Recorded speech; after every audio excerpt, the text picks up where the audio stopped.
The difference between me and my two opponents, I live here, I'm one of us. I care about us. You'll see me after the election whether I win or lose. Can't say that about my opponents. But more importantly, I have a record. The required local effort school property tax is dictated, calculated, and mandated in Tallahassee. It's not the local school board that does that. Tallahassee tells the local school board what that property tax will be. Well, Tallahassee was either ignorant or hypocritical, and I used both of those words and it didn't make them happy. Ignorant of the law, or they wanted to ignore the law but force the locals to live with the law. So the law is if the values go up, the real estate values go up, and you don't roll back the rate to come out with the same number. If you start with 10 and you got 1, that's a 10. If it goes up to 11 value and you still have 1, that's 11. That's a 10% increase.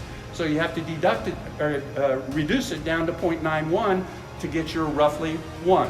They didn't do that in Tallahassee. So I'm the only one that stood up and I said, no, you can't do that. You can't force the local school boards, the city commission, and the county councils. You can't force them to live with the rollback rate and not do it at the state level. So the first year I saved $428 million from Tallahassee.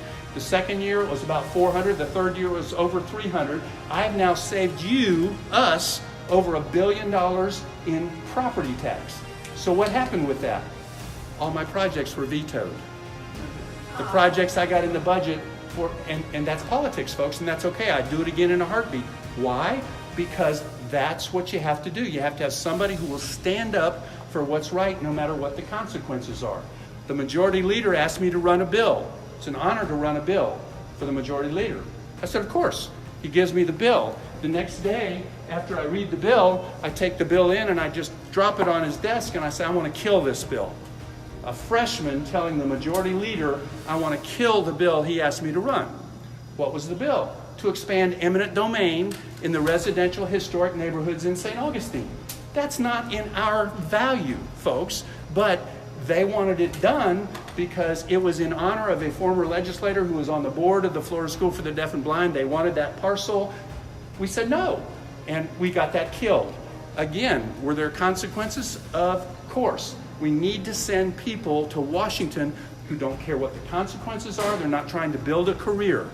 I'm not trying to build a career. If we go up there and we resolve the debt, healthcare, I hadn't even got to that yet. Direct primary care. I carried the bill for direct primary care, which authorizes an individual or a business, an individual to contract directly with a physician or a physician group. No insurance, no government, just direct contract. Passed it 3 times in the Florida House. The 4th time after I left, it passed the Florida House. The 5th time it passed the Florida House, it finally passed the Senate.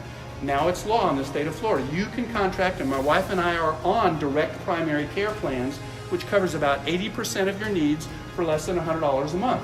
Does not cover hospitalization, does not cover cancer, does not cover catastrophic care, heart attack. So I don't want to imply you can get your health insurance for that, but you can get most of what you need, 80% of what you need, for less than $100 a month through direct primary care. Then you go out and get a high deductible catastrophic comprehensive care plan. And I'm trying to talk to the hospitals about providing those kind of plans for people that are on direct primary care plans. We have got to have healthcare reform. It's got to get away from the businesses. It's got to be individually directed. We can't have subsidies going to companies, either insurance companies or businesses. It should all go to the individual with the free market. Buy your drugs overseas, anywhere you want to do it, contract over state lines, and free up all these things that are hamstringing us and giving big pharma the profits they have, giving insurance companies all these profits. So we need somebody to go to Washington that's focused on what we care about.